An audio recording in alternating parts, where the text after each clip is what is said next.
Just north of Workington Rail Station, close to the town's rugby football stadium and the port of Workington, a short rail bridge crosses the River Derwent where it's fully tidal.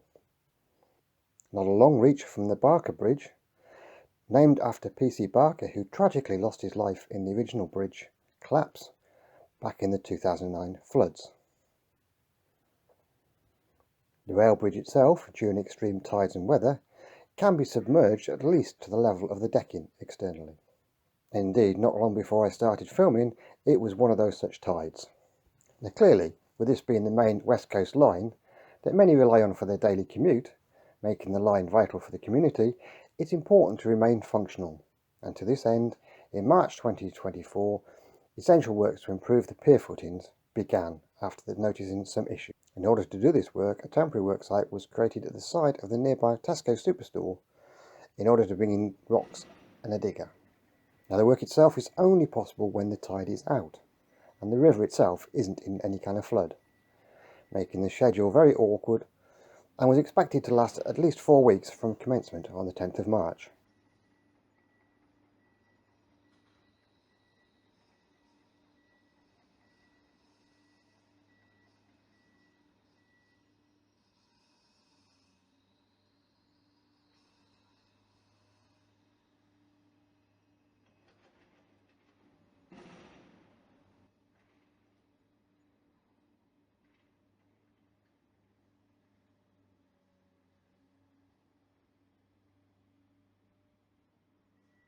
This involved shipping in large rocks from local quarries to surround the bases and the embankments around the abutments.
Nevertheless, progress is such that trains are now running after only a very brief halt.